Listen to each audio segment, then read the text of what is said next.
Welcome everybody. Today is Tuesday, March the 22nd, and on Tuesdays we have Mr. Dwoskin. Mr. Dwoskin, the floor is yours. Thank you, Angela. Good afternoon, everybody. I hope you can all hear me well. So we've passed the first day of spring, and we are starting a new a new term in the year. I've decided to, because of the overwhelming importance and the overwhelming presence of the war in Europe, I've decided to continue to speak about that subject for a bit, to focus today on the international ramifications or the foreign aspects of the war. Because unlike in many previous times,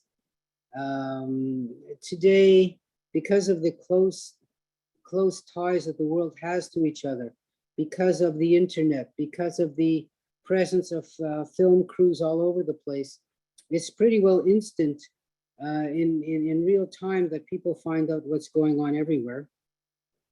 And people then are, of course, able to form opinions and to take sides in a way.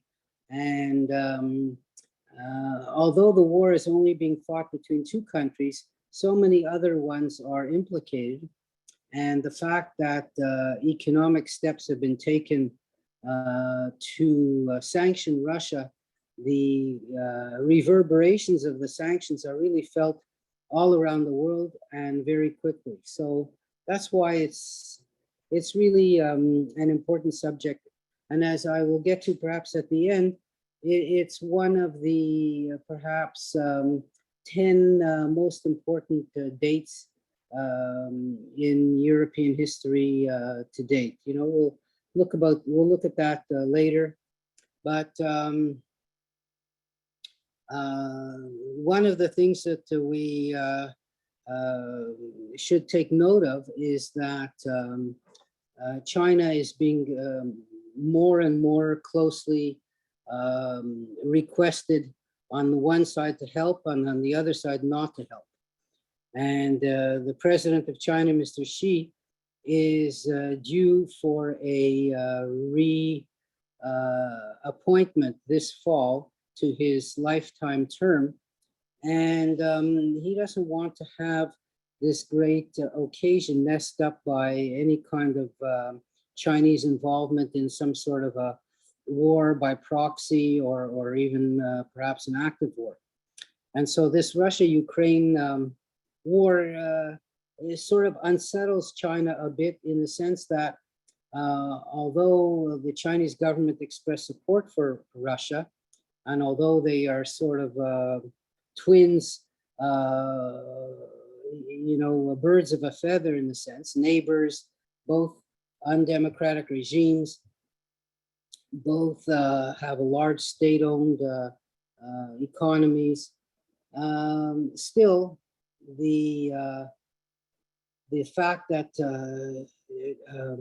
the world and the United States in particular have gone to China and said, look, China, don't get too involved in this war. Don't support Russia. Don't break sanctions. You know, don't facilitate their money handling. Don't facilitate money laundering. Don't give, in other words, aid and support to a country which is attacking an innocent victim. And, you know, that's given China pause. And so the commentators in China are kind of not quite sure which side to lean on. And if it ends up costing China practical costs for breaking sanctions, they may feel that it's not worth doing it, and because it will, as I said before, mess up the fall anointment of President Xi as president for life. China has just announced their target for economic growth for the year, which is 5.5%, which is the lowest target that they've set in the last 20 years. So if, because of the war, the economies around the world end up slowing down, and China doesn't quite meet its target, it's going to look even more embarrassing for for President Xi come the fall. On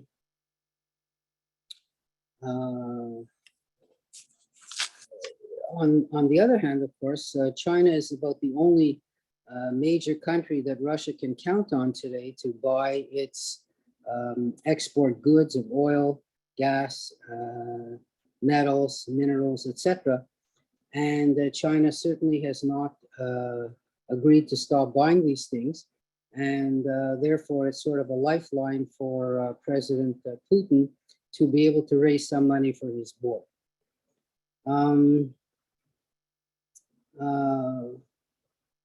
The fact, though, that China is in such a key negotiating position means that China will, and I'm sure does, extract a high price to be able to go around the sanctions and help Mr. Putin. So even though the oil prices have gone up in the world, and I believe I saw somewhere that they hit $130 a barrel before settling down to sort of around 100. These extra high prices won't help Russia as much as they could, because they can't, number one, sell so much oil, and number two, the countries that they sell oil to are demanding a discount because they're handling a product which is sanctioned by most countries in the world. Other countries whose leaders have sympathized with Mr. Putin for a long time, namely the leaders of Hungary and Poland, Mr. Orban and Mr. Kaczynski, you know, they saw themselves as in a certain way like mini Putins, sort of dictators in their own country, elected once, but after that, you know, trying to manipulate elections, people who are nationalistic, people who are religious, people who are anti-immigrant. These leaders have kind of almost turned 180 degrees from being pro-Putin to being anti-Putin. And the war in Ukraine, the invasion, caused this shift, this 180-degree shift in those countries.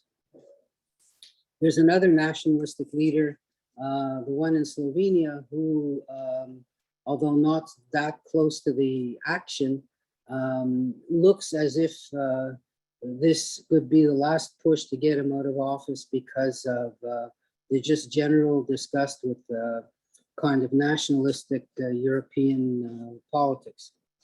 In Hungary and Poland, they have done this 180-degree turn by welcoming Ukrainian immigrants, by turning back to NATO instead of turning away from NATO, which they were doing before.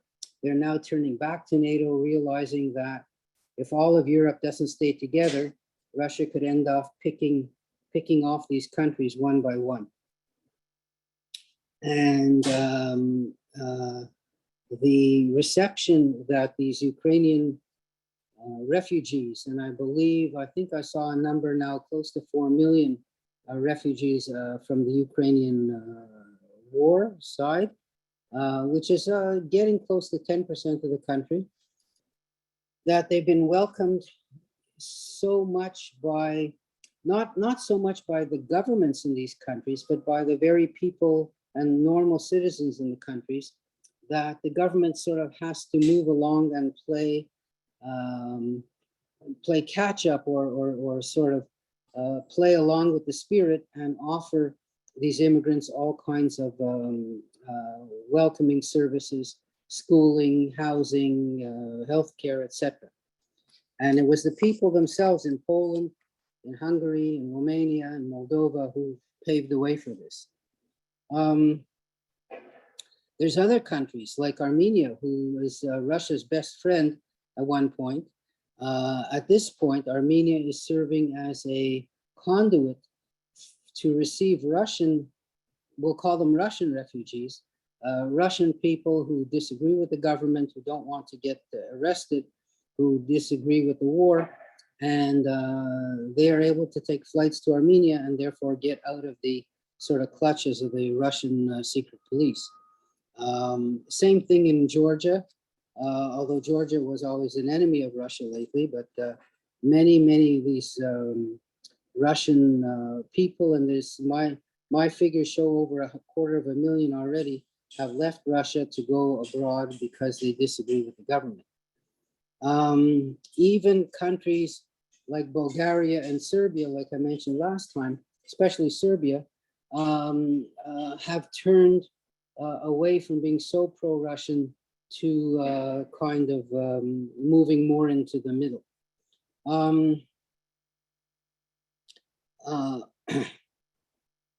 The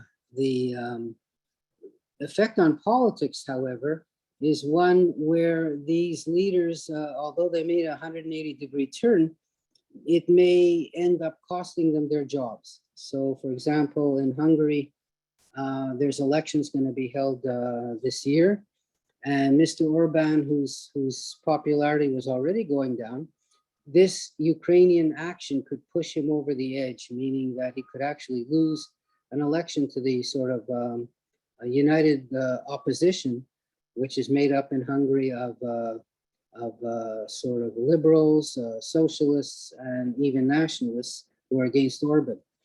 And, you know, because of his strong support for Putin before, it may be that the people just don't trust him anymore with regard to this crisis.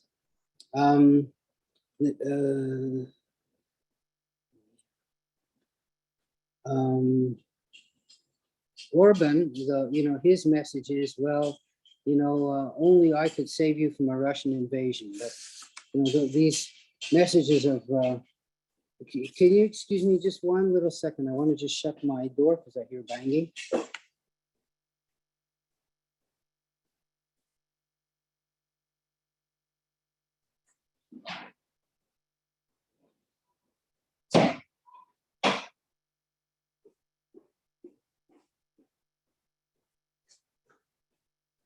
Sorry about that. In Poland, the government there was particularly anti-EU and anti-Europe, anti-liberal, pro-Catholic, anti-immigration. And yet all of these things kind of just changed overnight with the Russian invasion of Ukraine. Remember that Poland and the Ukraine were tied together for so long, for hundreds of years in history. There are many Ukrainians who were living in Poland beforehand. And Mr. Kaczynski, who was so, anti-EU, he took a train to Kiev with the leaders of Czech Republic and Slovenia to express support for the Ukrainian government. And the refugees being accepted in Poland, and more than half of all the refugees, or almost about half of the refugees leaving Ukraine have ended up in Poland, that it surprised everyone. And the New York Times had an article saying that some nationalists claim, get this, that the COVID vaccine had some kind of secret pro-immigration ingredient. That people just couldn't figure out how is it possible that a country that was so anti-immigrant could turn to be pro-immigrant so fast. And some people say, well, maybe it was the the COVID vaccines that people took. I assume it's a joke, but some people, of course, say that Kaczynski of Poland is just playing politics, but in the meantime, the country has received so many refugees. They have been, like I said, there's about 4 million refugees who left the Ukraine, but there's about 10 million refugees total who've been displaced from their homes. And this is in a country of around 40 million people. So roughly, roughly, the Ukraine and Canada have roughly the same populations. Actually, with Ukraine, even a little bit more.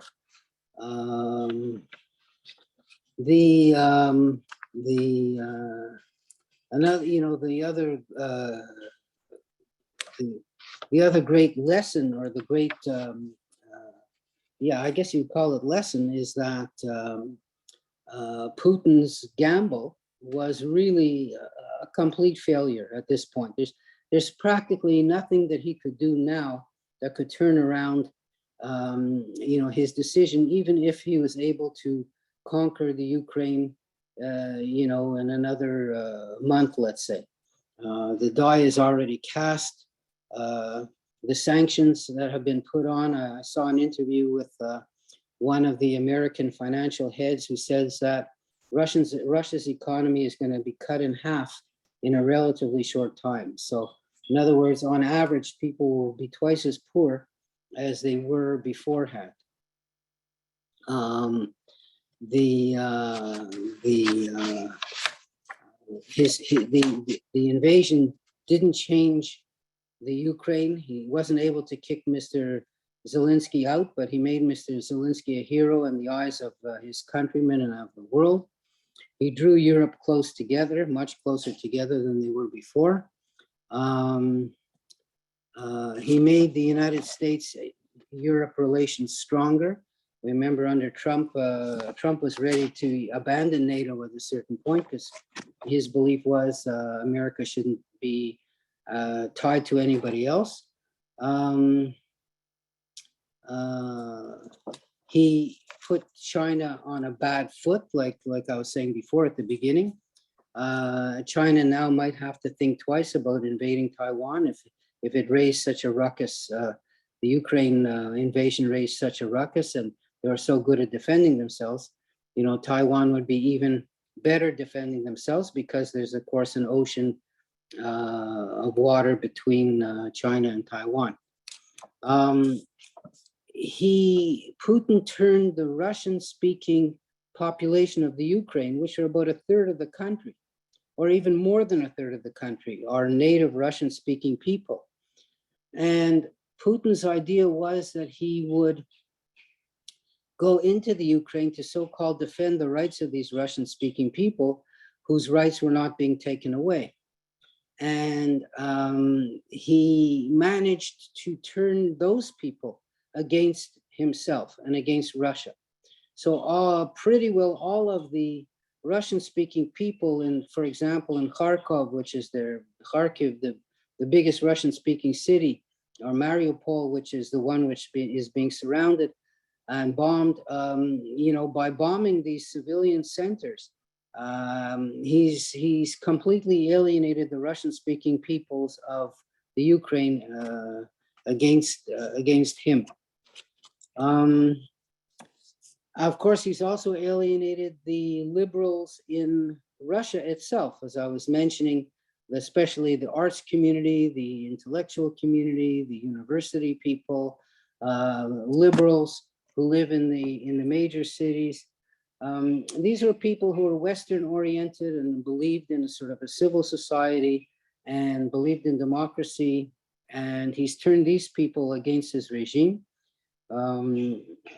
Many have left, thousands have been arrested, and the vast majority haven't been arrested and haven't left, but are just sitting at home kind of waiting for all this to be over, and have definitely not bought the stories that Putin is telling on Russian television. Most people in Russia at this point still support Putin and still believe him because they aren't able to receive any alternative news except the fake news that's being offered on Russian communications. But as time goes on, more and more chances are opening up for hackers to get into the communication system to tell an alternative story. More and more telephone calls are received from people abroad telling them what's really going on. And so in a certain sense, it's Putin is in a race against time, because as time goes on, truth eventually penetrates even into the darkest curtains. And, that's what's happening now in Russia. The stock market of Russia still hasn't opened up, so it's been closed since the invasion. The Russian ruble hit a low of 136 to the dollar. It's come back a bit, but it's still down 50% at least from what it was, let's say, before the invasion or last fall or something like that. So it means that, you know, their money buys half of what it was able to buy of any imports.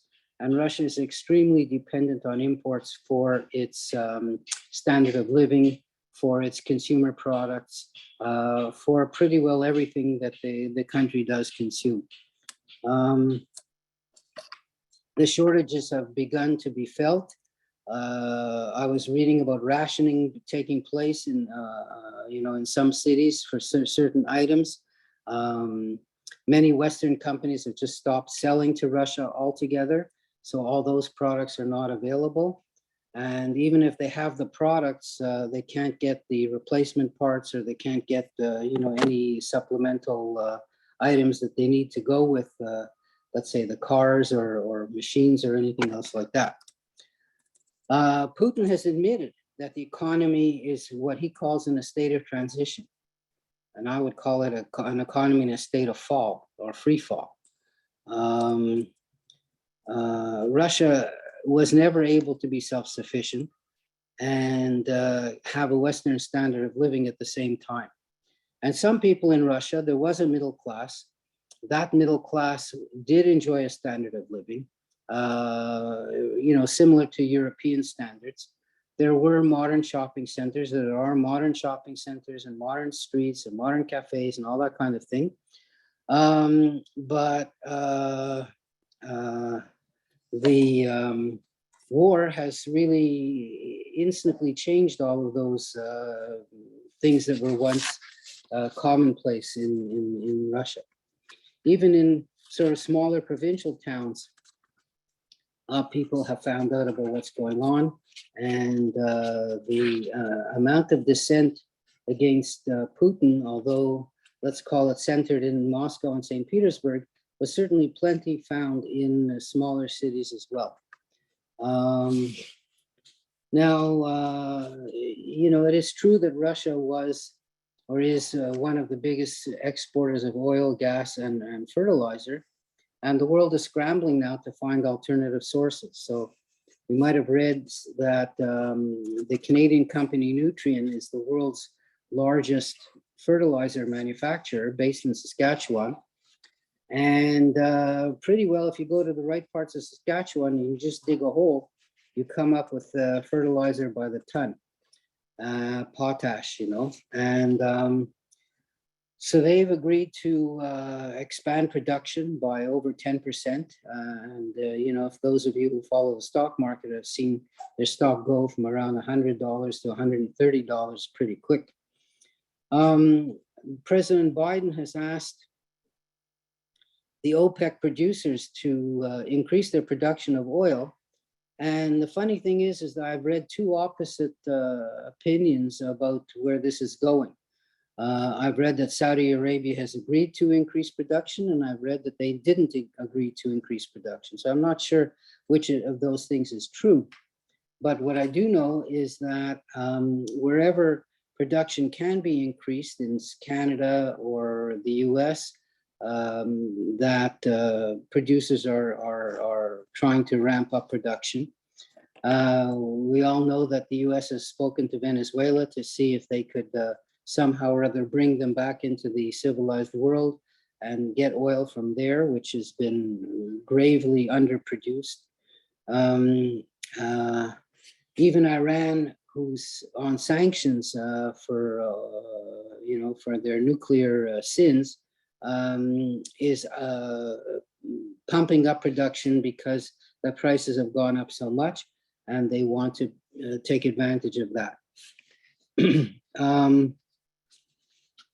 On the other hand, the sanctioned oil, well, let's call it black oil, the black oil that Russia produces, in other words, under sanctions, is already competing with sanctioned oil, as I was saying, from Venezuela and from Iran. And therefore, if Russia wants to sell that oil, they have to accept lower prices. So the country as a whole is suffering. The elites and oligarchs who've been, many of whom own these oil companies, have also been sanctioned personally. Their overseas possessions have been seized, jets, yachts, all that kind of stuff. Although it doesn't affect the life of everyday Russians, these people were strong supporters of Putin. Now, if their lives are being sort of jeopardized, they could go back to Putin to complain, although they won't, because Putin is liable to take them and throw them in jail, as he did to Michael Khodorkovsky, one of the first Russian oligarchs who opposed him.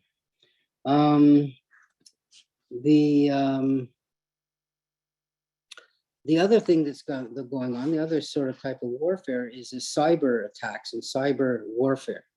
And this plays on both sides. So each side is trying to use the cyber world, in other words, the computer world, the internet world, to attack the other side.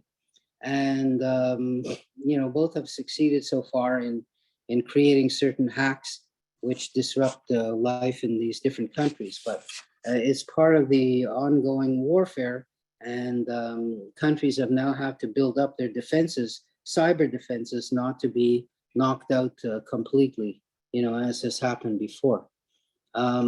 Some hackers have succeeded in getting into the Russian communication system and delivering true news. And I was reading somewhere that there were something like 25 million views of a hack that got into the Russian communications world and told the truth about the Ukrainian war. The way the war has been conducted, and the sort of frustrations, we'll say, that Putin has felt, has turned him into, people say, another Stalin. Somebody who arrests innocent people, somebody who's willing to sacrifice the lives of his soldiers in a battle of attrition. There's no real figures on, the total losses that the Russians have had, but the Russians themselves published the number of 10,000 dead, and sort of in an instant when they published those figures, they were removed from the internet. And the Russians claimed that this was a hack, that somebody else put it in, but it's not likely to be the truth. The truth is that they put the true number in, and then, somebody told them to take it out. So there have been thousands of losses in lives of Russian soldiers. There have been millions of dollars of equipment lost. And the hit to the economy, of course, is in the billions of dollars. Putin certainly at this point is not willing to, change the way he's doing things, because, that would look embarrassing and be a setback to his honor. Stalin, you might recall, although he arrested people, he killed people, he fought a war with tremendous losses and sacrifices. Stalin died in his bed, so to speak, and he was able to survive because he had a whole army of secret police protecting him, and Putin has done the same thing. So Putin came out of the KGB of the Soviet Union. He always depended on sort of secret service people. His friendship with the oligarchs is one which has given Putin himself a tremendous fortune, but he knows that his own personal safety depends not on the oligarchs, but on his loyal secret police who are watching over him. In fact, I was reading that the Russian army is so afraid of deserters that, as Stalin did, they have units of military police who are behind the front lines, and they're there to capture and arrest any soldiers who desert. So it just goes to show how much, Putin himself trusts his own military, trusts his own forces. The Ukrainians have shipped back, I don't know if you saw this, but they've shipped back 2,000 bodies of dead soldiers. Needless to say, there was no coverage whatsoever on Russian media of this, of this action on part of the Ukrainians. From a military perspective, you've seen the maps of where the Russians have gone, and they've kind of gone in from the north and from the east and from the south. They haven't captured a huge percentage of Ukrainian territory, but they have made advances. But what you have to understand is that they've done the easiest part first. They've sort of picked the low-hanging fruit. They've invaded from the Crimea, which they had already taken over, going from the south. They invaded from the east, from the Donbass provinces, we'll call them, or mini statelets, which they had taken over from before. And they used Belarus as a staging point to hit the Ukraine from the north. But the vast territory of the Ukraine is still not occupied. And, for Russia to, let's say, go deeper into the Ukraine means that they have longer supply lines. They risk more counterattacks. And, clearly, it's already been 3 weeks and they haven't advanced a whole lot in that time. So from a military point of view, every day that they're out there in the field means more losses, more supply issues, etc. Soldiers are already tired out. They're already discouraged. Many of them were not told the truth of where they were going for. Many of them were not even told they were going to go into the Ukraine. So there is some demoralization among the Russians army, and this will just continue as time goes on. The most intense Ukrainian nationalist feeling is in the western part of the country, not the eastern part. And the Russians haven't gone anywhere in the western part of the country. You remember that Putin was saying that he wanted to denazify the Ukraine, and that was the reason he was going in. Well, if we go back to the Second World War, the Nazi sympathizers who were in the Ukraine didn't live anywhere where the Russians are. They lived in the far western part of the country. The area sort of centered on Lviv, where the Russians haven't yet come in. That's where the Germans recruited some 80,000 Ukrainian volunteers to fight with the German army back in the Second World War.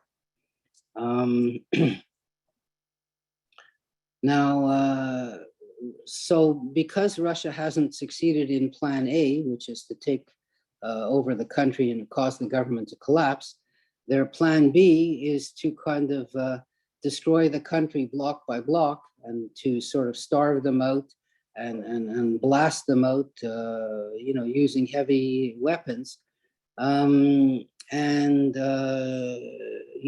using destruction and starvation as weapons. This is a kind of a long grinding type war, which, may not lead to the results that the Russians think it's going to lead to. And the fact that they're using this type of method, some people have brought up the idea that Putin should be charged with war crimes because clearly he's targeting civilian populations. You saw pictures of a shopping center that they blew up in Kiev and a hospital in Mariupol and, apartment blocks in Kharkiv. So, this is hardly what you would call a military type operation, especially the types that we've been used to, in the Middle East and this kind of thing.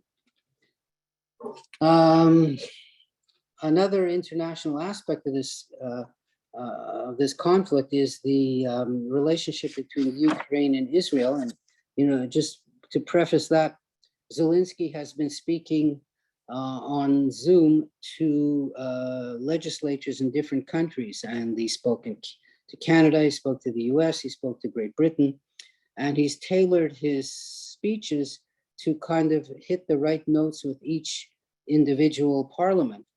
And when he spoke to the Knesset directly, he actually ran up into a bit of a problem because he tried to compare the Holocaust with the current Russian invasion of the Ukraine, saying almost that that the Ukrainians sort of saved the Jews in the Holocaust, and now it's time for the Jews to help the Ukraine to prevent another Holocaust. So, objections came loud and fast because, number one, the aim of the Russians is not to eliminate every last Ukrainian and to murder them in cold blood. So this is the first objection. The second objection is, as I was saying before, that many thousands of Ukrainians helped the Germans during the Second World War. The figures I was reading, I mentioned 80,000 Ukrainians fought for the Germans in the Second World War, and there were only 2,600 righteous Gentiles. But of course, those numbers are not strictly comparable. But the fact is that perhaps 1 million Jews were killed in the Ukraine and not even shipped to the death camps, because the Germans, when they invaded the Ukraine in 1941, they just came and killed the Jews before there was any kind of organized shipment of people to the death camps. And in many cases, it was the Ukrainians who were helping them. Remember the case of John Demjanjuk from Canada, who was found guilty of doing just that. The Ukrainians have asked the Israelis to ship them those Iron Dome missiles, which were so effective in blocking the Hamas rockets, but Israel said no, for many reasons. Number one, Israel said, we don't have any spares. Number two, it may be that the technology that Israel has, they don't want it to get out to any kind of third parties. Number three, and perhaps most importantly, you can't just transfer a missile system from one country to another and expect it to work without any kind of real training. And maybe the most practical thing is that Israel doesn't have anywhere near the number of Iron Dome missiles that it would take to protect the Ukraine. Remember, Israel is a tiny little country, and the sort of missile radar stations to detect incoming missiles can just be placed in a few places, and they cover the whole country. On the other hand, Ukraine is an enormous country in size, and you would need, thousands and thousands and thousands of missile detecting sites placed all over the country to deter or to take away Russian missiles coming in. Not only that, but the quality of missiles that the Russians are using, their best ones are far better than any of the ones that Hamas or the Syrians might have to attack Israel. So the Iron Dome would not be a suitable defense against those kinds of missiles. So these are some of the, some of the arguments that were being made by Israel.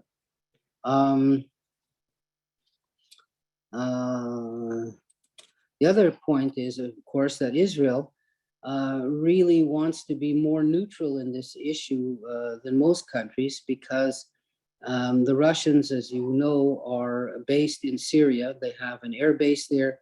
They have a naval base there. And their presence in Syria is not one that Israel loves, but the Russians and the Israelis have been able to let's say, have a modus vivendi, whereby if Israel is attacking any kind of Iranian personnel or munitions depots or anything like that in Syria, so far Russia has allowed them to do that. They want to be informed in advance, and I'm not sure if they are, but Russia has not attacked any Israeli planes over Syria, which they easily could do. And in order to continue that sort of relationship, Israel can't be seen as being, overly sympathetic with the Ukrainians, even though many people in the country are.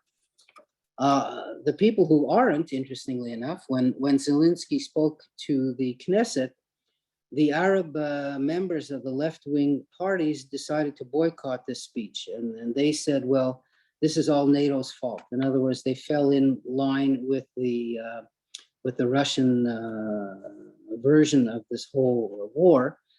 And it may well be it's because so many Arab students have gone to study in Russia. The Communist Party in Israel still has sort of ties to Russia, and the decision was made, and I think an unpopular one, for the Arab parties to boycott the speech by Zelensky to the Knesset.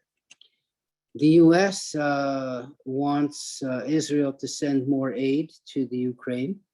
And Israel said, well, they built a field hospital there to help people who've been wounded in the war, but they're not sending soldiers and they're not sending weapons, unlike many other countries which are transferring weapons directly to the Ukraine, and thousands of Ukrainians living abroad have gone back to the Ukraine to fight.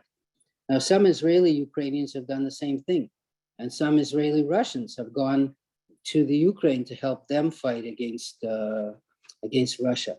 The overwhelming public opinion in Israel is really to be pro-Ukrainian, but not as pro-Ukrainian as in Europe. And this is for the historical reasons that I mentioned before. So many Israelis have direct and one generation away experience of anti-Semitism in the Ukraine. How does this war look to end? There could a complete occupation by the Russian forces of the Ukraine is impossible. The U.S. came up with a figure saying that you need something like 4 or 5 times the number of soldiers that the Russians have already committed to the war to occupy the whole country. Putin doesn't have the number of troops or the money to do it. And remember, as I said before, that the unconquered parts of the Ukraine are even more anti-Russian than the conquered parts.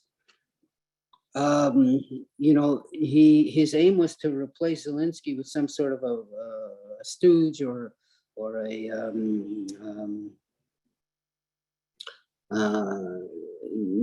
some sort of a puppet. We'll call it a puppet leader of the Ukraine. But Putin claims that that's not his aim. But of course, he lies about that. For Putin to engage in a long war of attrition, the costs just mount up and up and up. And then what would be the point if his aim is not to occupy the whole of the country? The EU and NATO are not going to be involved in this war unless they get attacked directly. Is Russia going to use nuclear weapons? Probably not, because for one practical reason, the radiation will come back on Russia, and that might draw in, of course, Western nuclear powers as well. Will Russia retreat on its own and say, oh, oops, we made a mistake? Very unlikely, because it would mean Putin's downfall.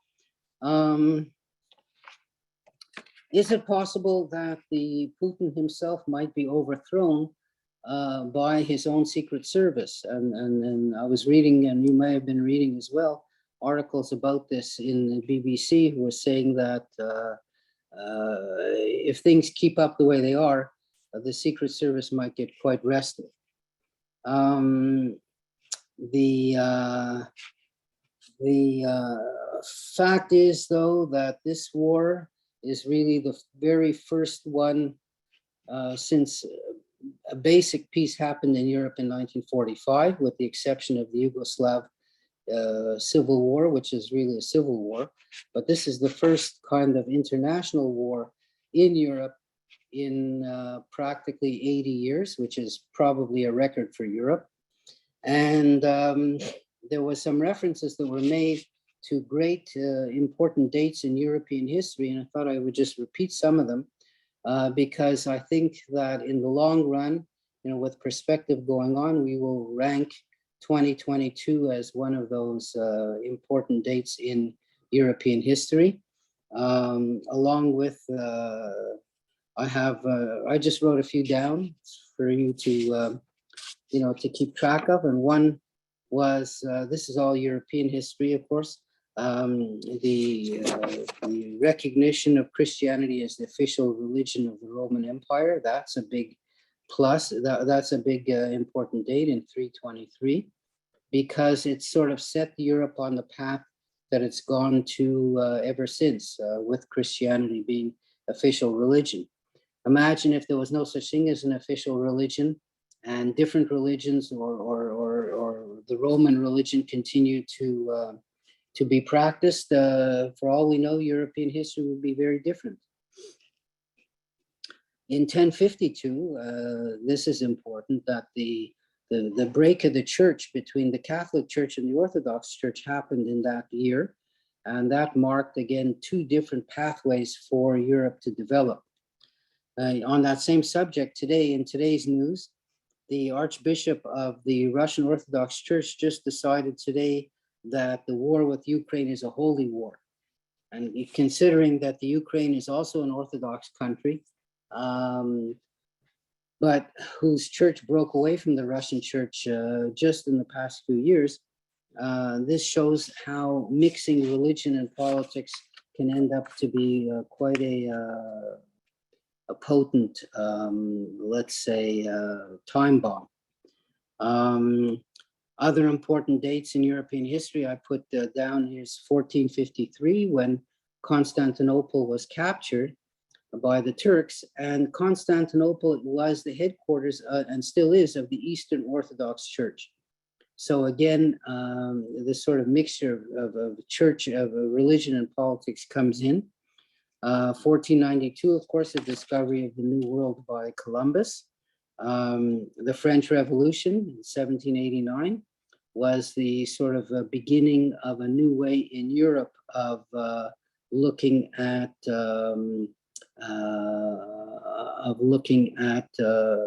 rule.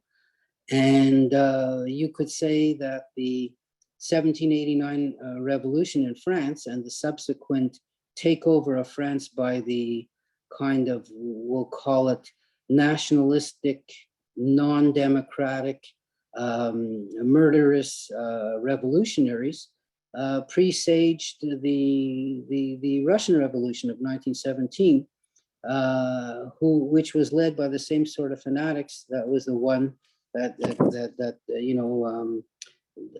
made a revolution in France. The assassination in 1914 of the Austrian Archduke, we spoke about that last week, led to the First World War. The 1917 Russian Revolution happened because the First World War was going on and going very badly for Russia. The Soviet Union was established. 1939, of course, Germany started the Second World War.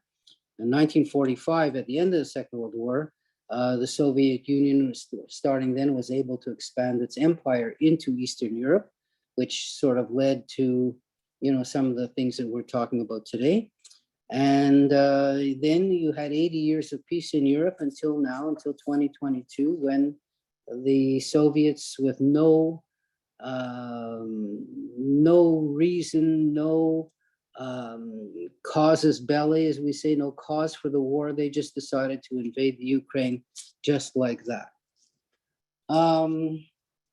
I just wanted to mention now, to get off of this subject, I have a few minutes to speak about a couple other things.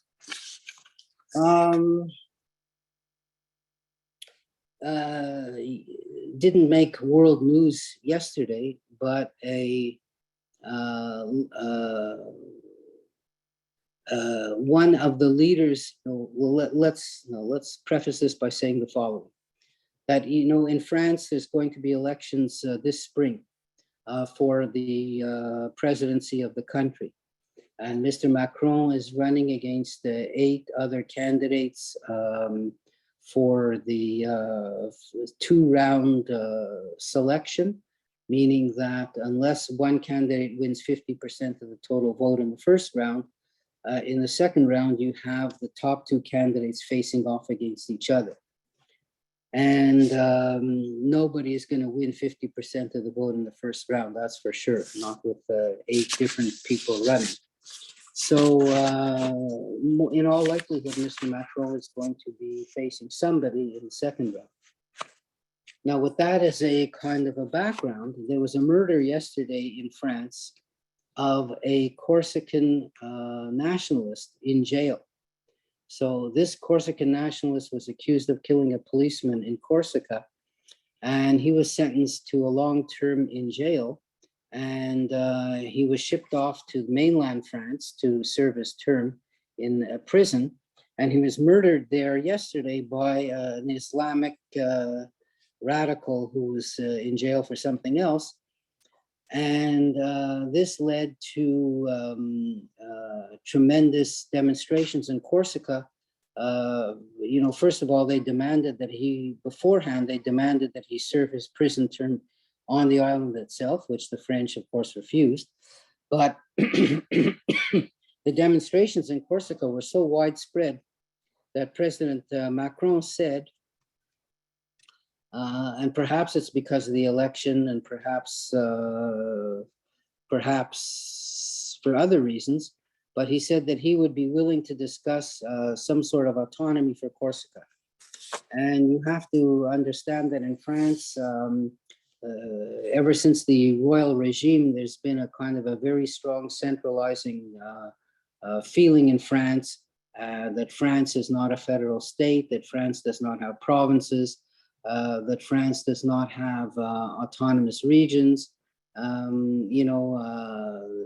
There's a very small exception of Alsace-Lorraine, which was lost by the French in the Franco-Prussian War, and then it was gained back at the end of the First World War. So the Alsace has a bit of a separate status when it comes to church-state relations in France.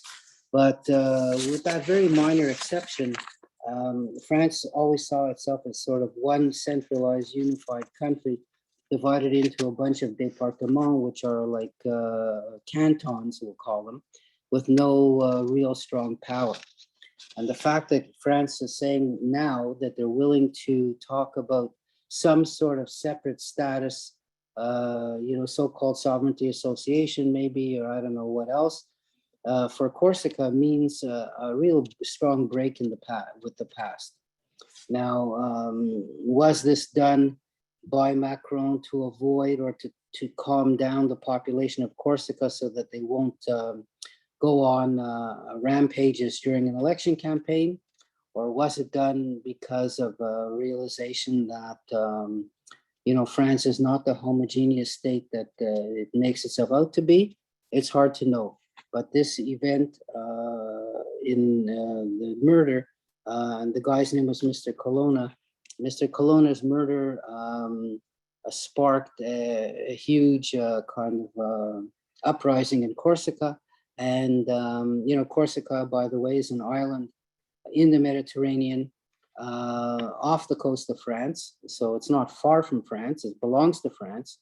But it is one of the islands, the 3 islands of Corsica, Sardinia, and Sicily. The last 2 belong to Italy.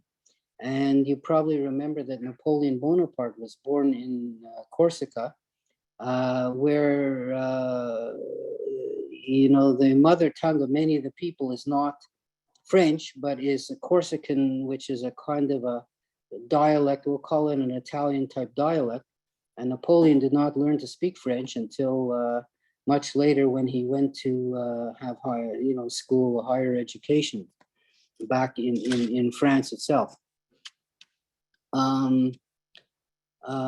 Another point that just came out today in a speech by the head of the UN is that because of the Ukrainian crisis, because of the move away from and the trying to break the dependence of Europe on Russian coal and gas, Russian oil and gas, that coal production in Europe has jumped up, that Europeans are now trying to use coal to replace Russian gas, that, you know, there is a system of using coal directly to burn it to create electricity, and another system to transform coal into oil, which can then be used either for vehicles or for burning in power plants. And remember when there were sanctions against South Africa so many years back under the white regime, South Africa had no oil or gas of its own, but they had plenty of coal. So the scientists there in South Africa developed a system to transform the coal into energy, sort of gasification of coal. And they were the ones who started this system. And now the Europeans are trying to copy the same process in order not to be so dependent on oil and gas. And the other thing that this sort of war has caused, as you could probably figure out, is that the spike in the price of oil and gas have led people to buy electric cars and look at buying electric cars or hybrid cars, kind of in a huge amount of way more than they would have done under normal circumstances. So you should know that roughly 5% of cars being sold these days are electric cars, but this jump in the price of gas to over $2 a liter in Canada, and in the US over $4 a gallon, has led to all kinds of people showing up in Tesla showrooms, and people looking at buying electric vehicles like they've never done before. So yeah, I think pretty well that's it. I would love to be able to you move away from this subject, but somehow or other it just hits me so strongly that the realization, that kind of people who are not, we'll say, people who are Europeans or who have lived a European lifestyle, have all of a sudden being thrown out of their homes and fleeing for their lives. And you see their pictures on TV, the children and the crying and the deaths, of course, of innocent people. It brings home to us how lucky we are to be able to live in such a peaceful country, and having not been affected directly by something like this in a very long time. So the other point is that I was going to say that the mobilization to help the Ukrainians has passed into the arts world, and you hear the concerts and benefits being held and money being raised and transferred, and it's quite amazing how this action of Putin has mobilized the world to support his enemies in so many different formats and so many different ways. So I'm going to stop there and see what kind of questions or comments you have, and we'll see. Next week maybe we can tackle some other subject of interest. We haven't spoken lately about anything in the Far East, and then there's some certainly interesting things happening there. There was an election in South Korea. There is a battle against COVID in Hong Kong, which has not happened up until now. And lots of other interesting things going on in the world besides the Ukraine, but I just wanted to focus on this for this time. So thanks again, and let me know what kind of questions or comments you have, or if you've got other suggestions that you would like to hear about in the future. So Angela, you have the floor now. See what's going on out there. Nothing yet, but I don't know if you heard, there was I don't know if it was a Chicago mayor or some person from Chicago that offered $200,000 worth of gas to people just to help them out. So there was like certain gas stations that you could get up to $50, and he gave $200,000 for people to fill up on gas. Well, I didn't hear about that particularly, but I did hear of many other schemes being talked about, including one which would involve the federal government dropping the gas tax in the United States as a whole to lower prices, which is, in my opinion, a ridiculous idea. First of all, the US gas tax is so low, it's only the federal gas tax is only 18 cents a gallon and hasn't been raised since the 1960s. And it really should have been raised a long time ago. There was talk about this so-called gas tax holiday, which, after all, would not lower the gas price a whole lot. I can tell you that the normal gas price in the US now is somewhere around $4.09 a gallon. It had hit as high as $4.29 or even $4.39 before dropping back. And so if you can imagine, an 18-cent change will be like less than 5%, which is really next to nothing. So it wouldn't make a whole lot of difference. For sure, high prices of gas means that people think about changing their ways and commuting, carpooling, using public transportation, all these things which sort of fell by the wayside after the last big jump in gas prices. People are now, coming back to these ideas again. So I am sure that in the long run, the gas prices will fall again, because there will be a combination of people trying to save gas by all the systems that I was talking about, and production being ramped up. You can't just press a button and increase production. That's not the way oil and gas production works. But over time you can bring back wells that have been closed down. Over time you can drill new wells. Over time, you can, go to use more fracking, and all of these things take a while for them to come on.